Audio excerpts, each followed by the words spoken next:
Here we have the story of a 15-year-old young boy named Kenshi Masaki. For those of you who are familiar with the Tenchi Muyo series, this Masaki is supposed to be the younger half-brother of Kenshi Masaki. But since this one is a separate story, we'll only be focusing on the events of this spin-off series. So, Kenshi Masaki is kidnapped and brought to the world of Geminar. He's obviously as confused as Jimmy next door and not sure how he'd get back to Earth. Lucky for him, it's relatively simple. All he needs to do is assassinate the newly crowned empress of the Styryu Empire, and he'll be good to go. He's assigned a giant mech called Sacred Mechanoid, and just like that, the young boy is on a quest to assassinate the empress. Kenshi faces off against the Empress's bodyguard, Kyayaflan and Wahanli, but completely overwhelms the opposing side. Though at the defining moment, Kenshi ends up backing off and choosing not to kill the Empress. He's then held captive, while the girls can't stop talking about his skills with the mech. Apparently, only women can pilot those mechas exceptionally well, and so a young man such as Kenshi was seen as an anomaly. But as this is going on, the doll comes and retrieves Kenshi. They tell him that there was never a way to return him back to Earth, and now they want to dispose of him since he was unable to carry out his mission, though they were severely underestimating Kenshi. He uses his martial arts skills, wreaks havoc among their ranks, and then successfully escapes by jumping off the airship. He gets rescued by a mech pilot named Aura, and returns to the Empress Lechera's floating ship named Swan. There they realize that Kenshi has been suffering from a rare disease that has actually put a time limit on his body. Unless he gets treated in the next 6 hours, he'll quite literally die. Two of them set out to go and find the Trium herbs, but end up getting intercepted by Doll. She's from that gang that brought Kenshi to Geminar.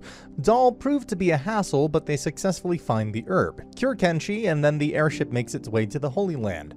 Later, Empress Lechera makes Kenshi her servant after taking his skills into consideration while keeping the truth about him concealed. Once in the Holy Land, Kenshi sees the prestigious academy that the Empress and her aides attend. He gradually learns the way of things, meets interesting people, and also makes friends with them. Among them were Keia's older sister, Mexia, who helped with the herbs. He comes across the dark elf princess, Aura, while wandering the forest, and then also helps an enigmatic individual named Ulite with some stuff. Then we see Empress Lechera's cousin, named Maria, together with her assistant, and finally, Keia and Wahanli, the two bodyguards who tried to stop Kenshi from attacking the princess, are both appointed Sacred Mecha Masters, or to put it simply, they're recognized as the Holy Machine Wielders, the official guardians of the Holy Land. Following this, Empress Lechera makes it clear that Kenshi needs to work to earn his meals among other things, and so he's introduced to the esteemed headmistress of the prestigious Holy Land Academy.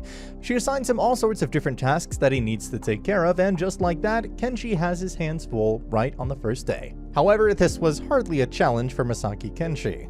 He exhibits extreme expertise in all that he does, and it doesn't take long before his name soars throughout all the staff rooms, and even the students at the academy.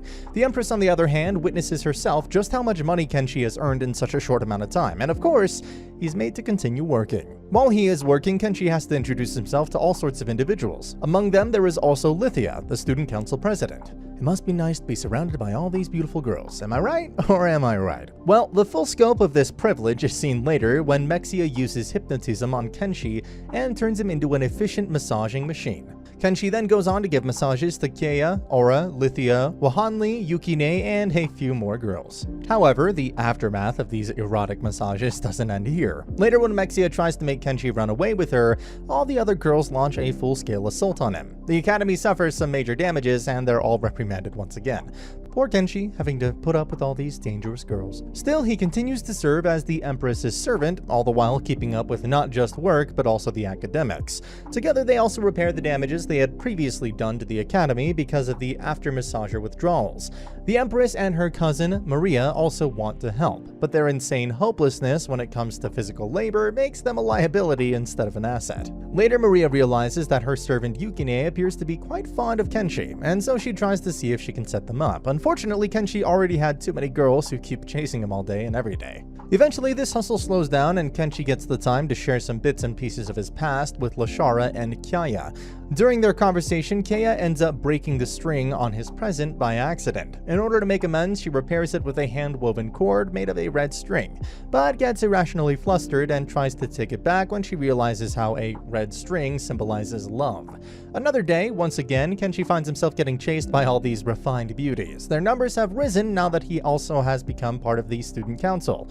Mexia tries to lay her hands on him, but Kenshi has become a master of making escapes at this point. But the girls weren't just going to sit around and give up. The underclassmen and the upperclassmen form an alliance. Their goal is, of course, to capture Kenshi.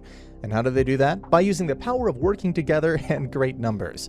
Things accelerate quickly, and before you know it, Kenshi has an epic cooking competition against the girls.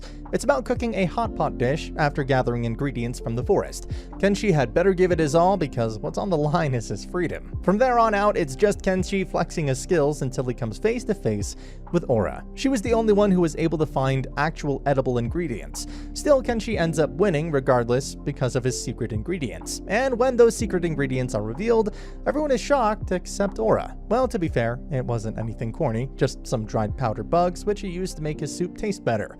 Following this, Maria and Lashara receive an invitation from Maria's mother, the Queen of Havoniwa, Flora Nanadon, to come visit her. Among other guests, Kenshi was also included because it looks like Maria's mother is somewhat curious about this boy.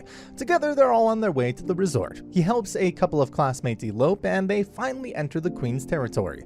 As expected, even the royal queen couldn't help but be enamored by Kenshi's charms. Together, they all go wild and have an epic pillow fight. But as they were all having fun, a group of bandits go after Dagmir, and the friend Kenshi has just helped in eloping with his girlfriend. But they don't succeed, and Dagmir decides to negotiate with their leader, Cordeline. Since the goal of the bandits was to acquire someone worth breeding, Dagmir offers his own seed to Cordeline so that she can give birth to a worthy pilot, but it didn't end here. Dagmir relays the way to the bandits, which a member of their ranks named Lan then uses to successfully infiltrate the Holy Land Academy. Subsequently, Dagmir then asks the student council to hold a warrior tournament.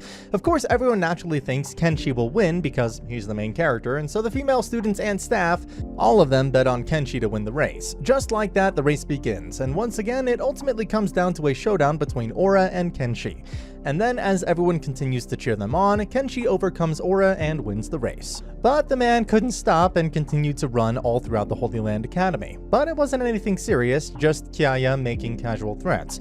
It was also her who finally stopped Kenshi. Once he stops, he falls right beside Aura. Ever since Aura first saved Kenshi from the fall and then from certain death, to all they have been through, Aura finally realizes just how madly she is in love with him. While he rests beside her, she gently bestows upon him a kiss. However, as youth was blooming on the grounds, Dagmir launches a full-scale assault together with the enemy forces. Not to mention, even all the male sacred mech masters end up allying themselves with Dagmir. Before long, they take over a major portion of the Holy Land. It's a dire situation in every sense of the word. On the other hand, we have all the female students who have no choice but to start evacuating since the vicinity has come under the control of Dagmir's father, named Babylon. But then, as everyone was under anxiety and distress, a man in a white sacred mechanoid named Kenshi finally reveals the true crux of his potential. Everyone is taken aback while this one man continues to wreak havoc and destroy enemy forces one by one.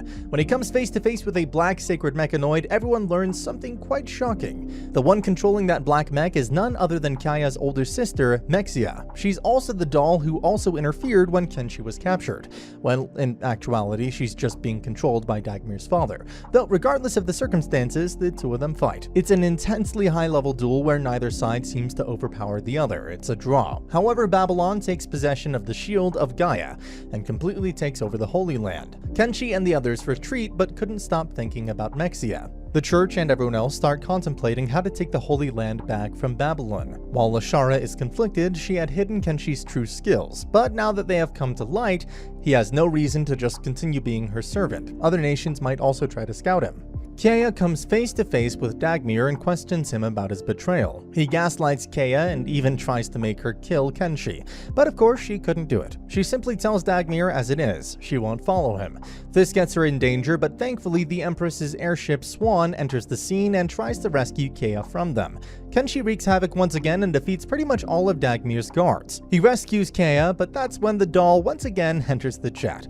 She now has the Shield of Gaia. It's an unbreakable shield that can also be used for offensive purposes. This time, the doll manages to overwhelm Kenshi with her newly acquired offensive prowess. Kenshi and the others retreat on the swan and make their way to Shurifon, which is essentially Aura's home. Later that night, Kenshi and Kaya have a deep but brief little conversation. Kaya recalls the red cord she had imbued on his pendant, which that implied, and finally realizes that she also has feelings for him. Sooner than later, they arrive at Shurifon. Kenshi is immediately challenged to a duel by King Shurifon, or should I say Aura's father. It is essentially her father's way of seeing if Kenshi has what it takes to be a true warrior. Unsurprisingly, Kenshi passes with flying colors after beating the king at every step of the challenge. That is, until the final step of the challenge. He barely misses out on first place.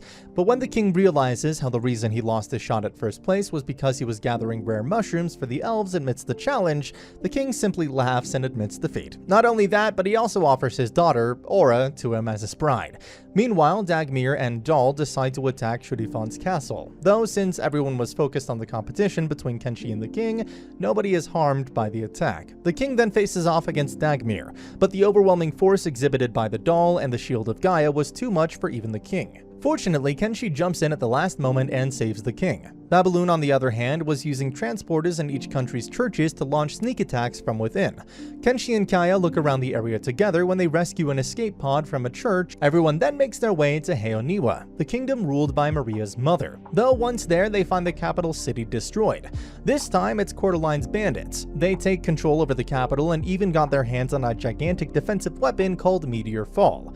It's even bigger than the Swan and is able to drop humongous boulders on things below. Of course, they use it at Swan, but Yukine comes to the rescue with her sacred mechanoid at the very last second and saves the day. This allows Kenshi the opportunity to go destroy the bandits and also recover that weapon. Later, they enter an underground territory where they reconcile with Maria and her mother Flora. Then, in a heated debate, a burning question rises to the surface.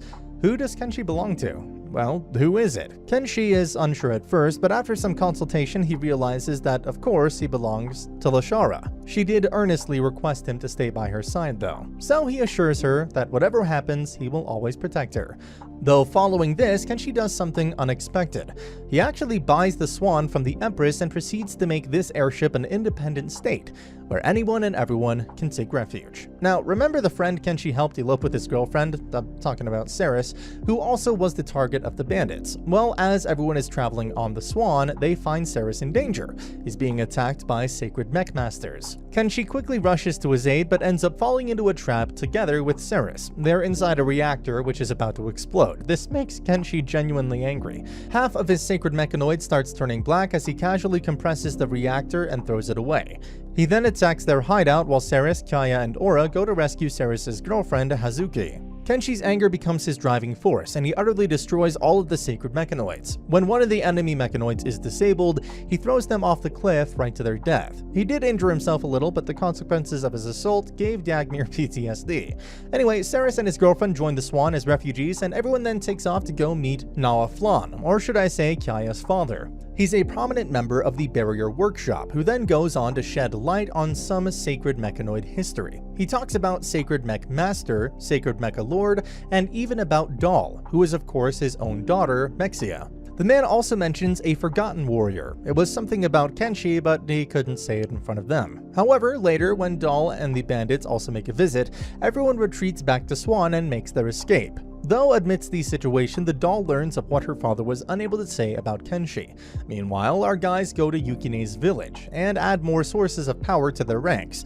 There, they find a monolith sacred rock, which they then turn into a crude stone sword using Kenshi's abilities.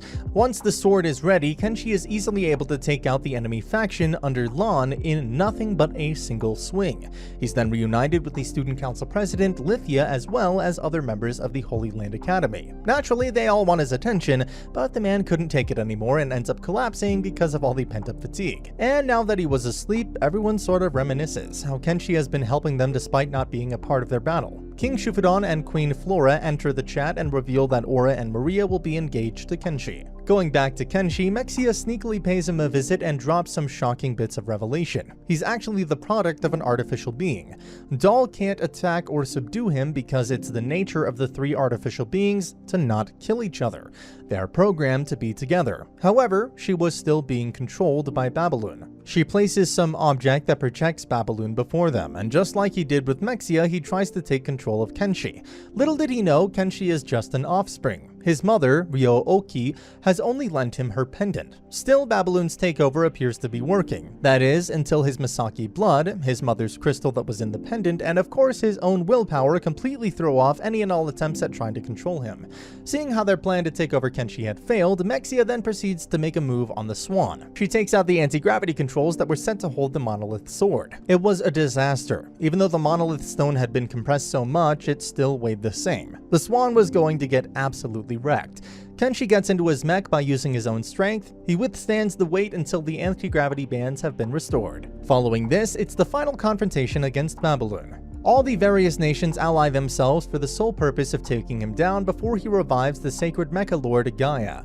Kenshi and everyone else on the Swan quickly rush to stop him from reviving Gaia. Dagmir briefly tries to stop them, but gets wrecked by Kenshi. But maybe because of it, Gaia was fully revived and is being piloted by Doll. It's certainly the worst case scenario, the Mech Lord has been revived. But much to everyone's dismay, Kenshi is somehow able to fight on par with Doll. That is, until Babaloon also emerges with Gaia, and becomes even stronger. He now becomes able to overpower Kenshi, but the Gaia was still amidst regeneration. Kenshi sees it as an opportunity to go all out.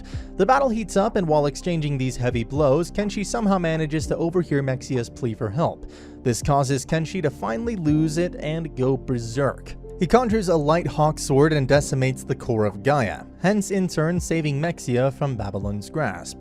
Of course, she has also fallen head over heels for our boy Kenshi. In his final attempt to lay waste to Kenshi, Babaloon emerges once again, but this time he's killed by Ulite, who had already betrayed him at that workshop. Ulite's true identity is Ria's second, and she is also one of the three artificial beings.